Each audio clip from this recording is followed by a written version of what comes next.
Vamos lá, galera, continuando aí, ó, terceiro bloco, daqui a pouco a gente finaliza a teoria e cai para dentro do exercício. Então acompanha aqui comigo, ó. A gente tinha chegado até aqui esse momento, ó, vírgula e a conjunção E. Quando isso acontece, você provavelmente já deve estar ligado que não tem vírgula, quando o E indica soma. E aí, vamos lá. A moça veio à festa e logo se foi. Então, este E, ele está marcando o quê? Soma. E o sujeito das duas orações é o mesmo. Então, aqui no caso, não tem vírgula de jeito nenhum, por assinalar soma e por ter o mesmo sujeito nas duas orações. Agora, quando eu digo a moça veio à festa e o marido ficou em casa, reparem que este E, ele também indica soma. Só que é o seguinte, as orações possuem sujeitos diferentes. Em uma, o núcleo é moça. Na outra, o núcleo é marido. Quando isso acontecer, nós temos uma vírgula facultativa. Ok? Vírgula facultativa. Então, eu tenho um caso em que não tem soma e eu tenho um caso em que eu tenho a vírgula facultativa. Sidney, tem alguma coisa a mais? Tem algum caso em que eu tenho a vírgula obrigatória ali? Tem, mas não no E que indica a soma, em outro tipo de E. Então, acompanhe aqui comigo alguns exemplos que eu vou apresentar para vocês agora, ó. João trabalha e estuda. João trabalha e Pedro estuda. João estudou e não passou.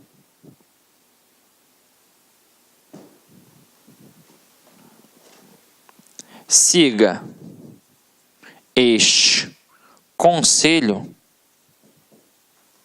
e se dará bem.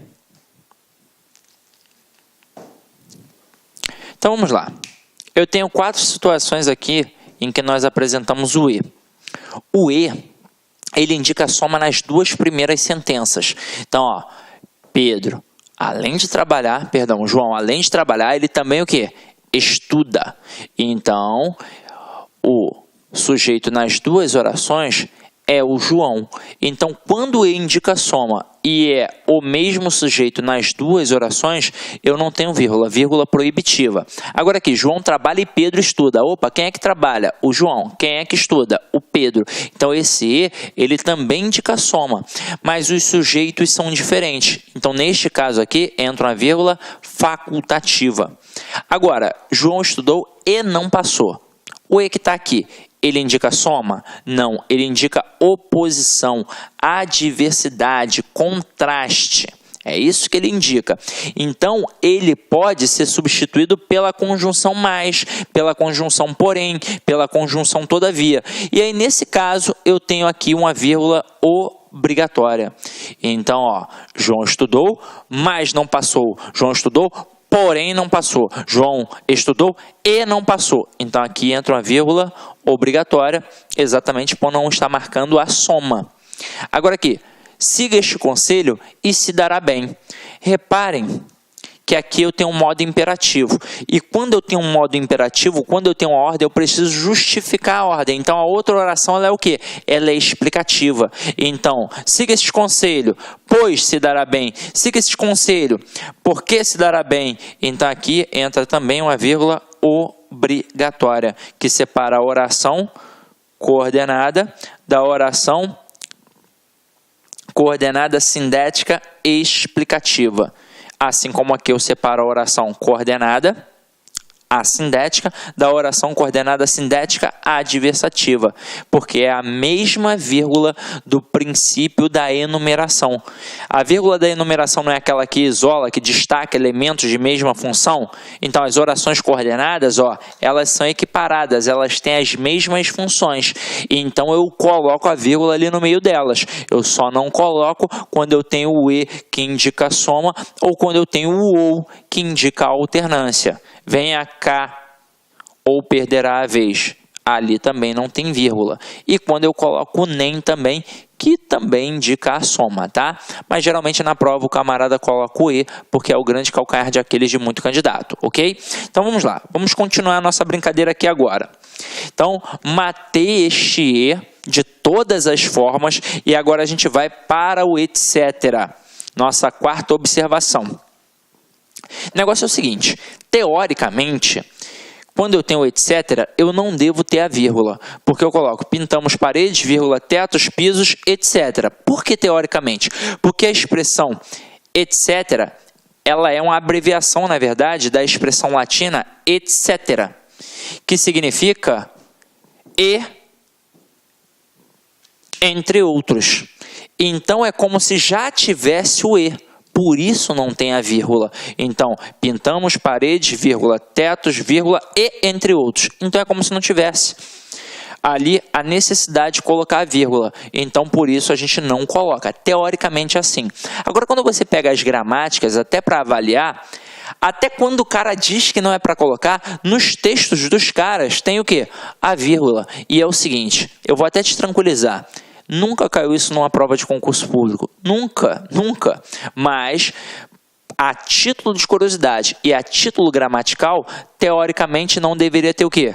A vírgula. Tanto é que quando eu produzo um texto, eu evito a abreviação. E o etc, ele é uma abreviação. Então, o que eu coloco ali ao invés de colocar o etc? Eu coloco entre outros.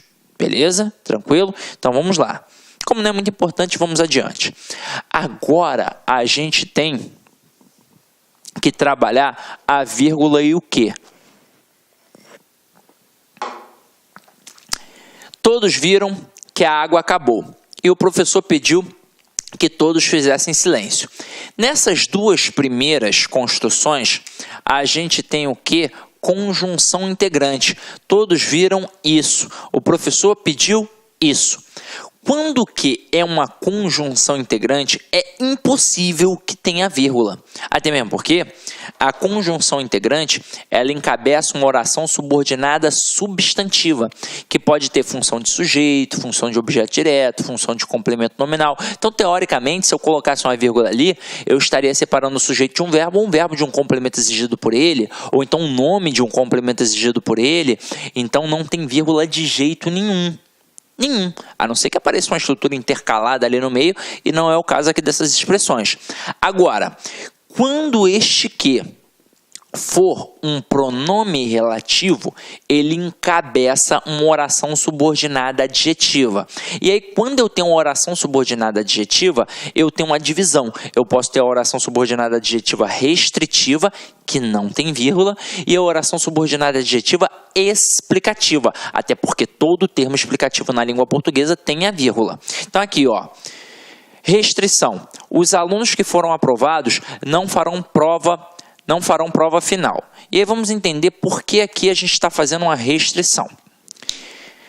Os alunos que foram aprovados não farão prova final. Isso significa que não são todos os alunos que foram aprovados. Então, quem é que não vai fazer prova final? Apenas aqueles que foram aprovados. Ou seja, tem aluno que não foi aprovado e, consequentemente, vai fazer a prova final.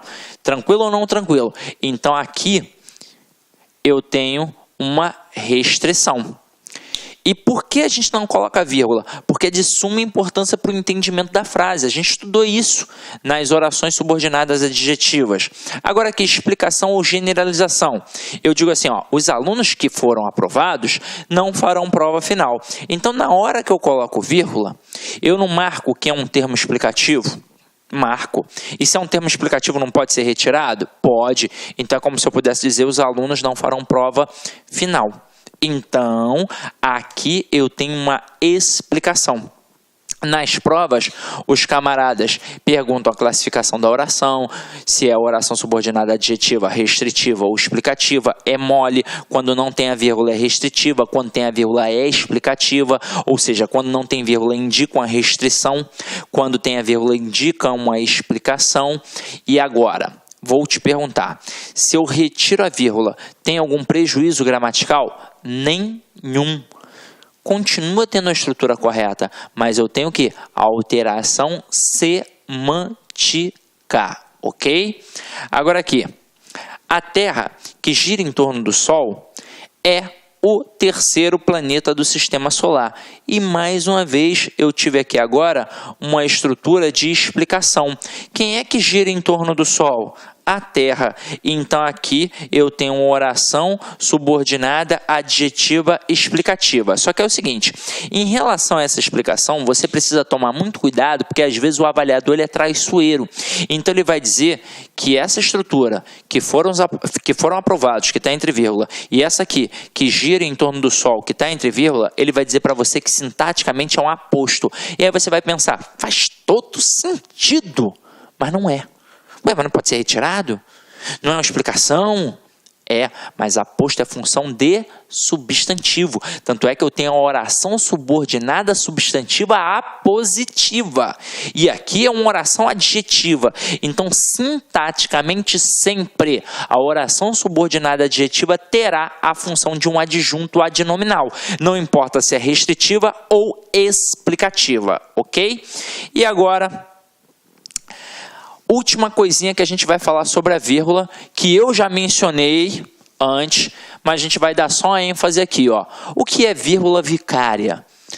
O termo vicário, ou vigário, como as pessoas estão mais acostumadas, principalmente as que são católicas praticantes, significa substituição, substituto.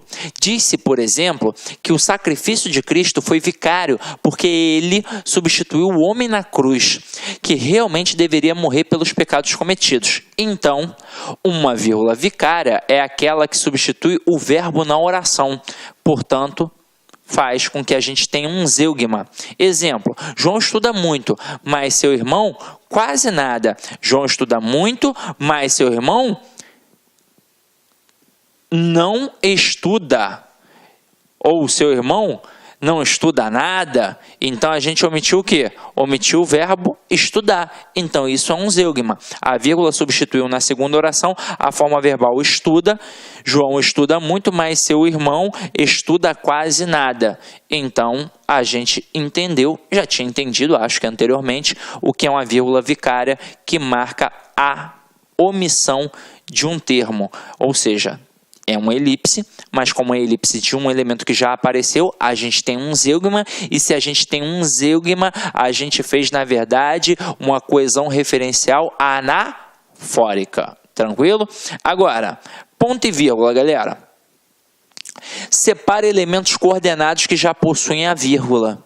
Então aqui, ó, Pedro tinha fome, eu tinha sede. Então aqui vocês vão reparar que este ponto e vírgula entrou no meio da estrutura ali.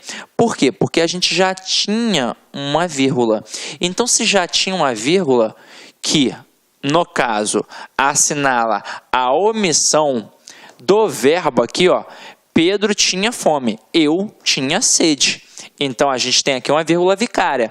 E como ia ficar desestruturado sem colocar a vírgula aqui, e eu não poderia colocar o eu entre duas vírgulas, porque não tem o menor motivo, a gente, para colocar que tem uma oração coordenada de um lado e uma oração coordenada do outro, e aqui, já que eu não coloquei a conjunção, eu coloco o ponto e vírgula, já que também apareceu uma outra vírgula que está ali assinalando a omissão do verbo, ou seja, a vírgula vicária, como a gente viu anteriormente.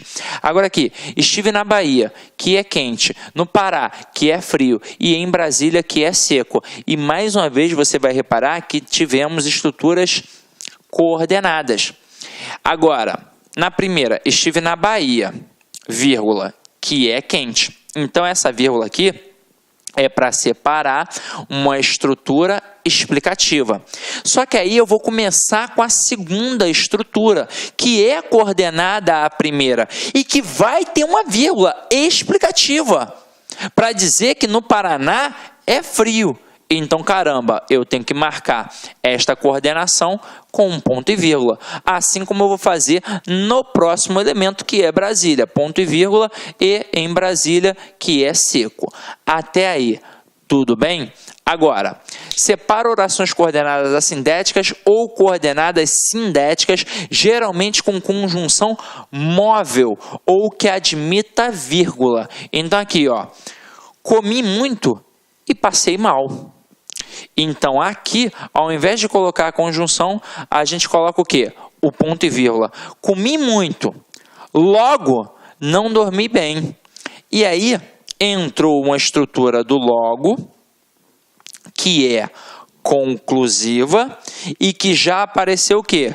Com a vírgula. Portanto, eu coloco o ponto e vírgula. Depois, comi muito e continuo com fome. Porém, então aqui você tem uma conjunção, assim como aqui no logo, que foi o quê? Deslocada. Então, se eu não tivesse deslocado, ela ficaria no meio da oração. Como ela foi deslocada e precisou de uma vírgula para marcar o seu deslocamento, a gente coloca aqui mais uma vez o ponto e vírgula. Agora, categoricamente falando, em que situação eu tenho realmente a obrigação de colocar o ponto e vírgula?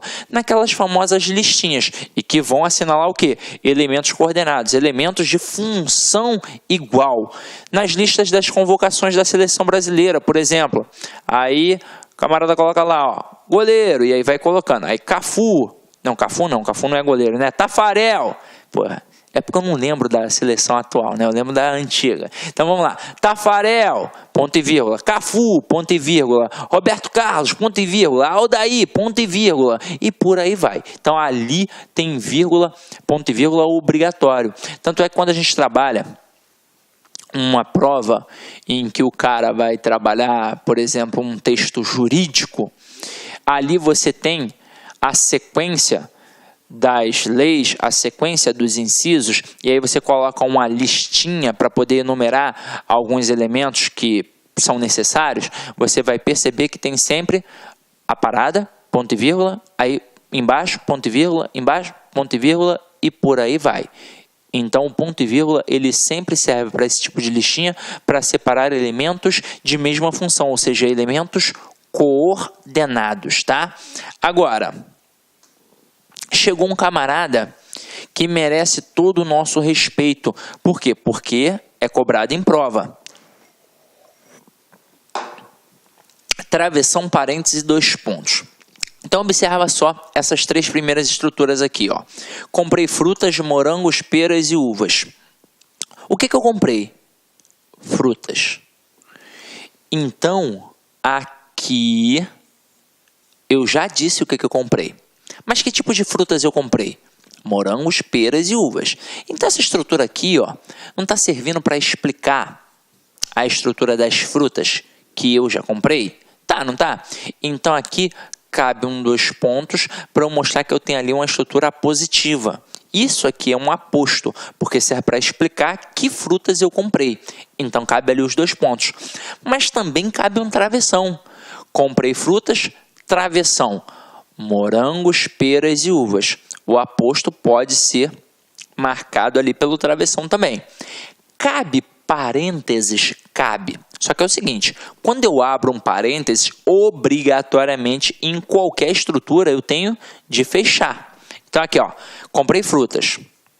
Abri parênteses e aí eu vou fechar parênteses. Detalhe, eu vou fechar o parênteses antes do ponto, né, gente? Não tem como eu fechar o parênteses depois do ponto. Então, ó, comprei frutas. Abre parênteses, morangos, peras e uvas, que são o aposto de frutas, e o ponto final aqui.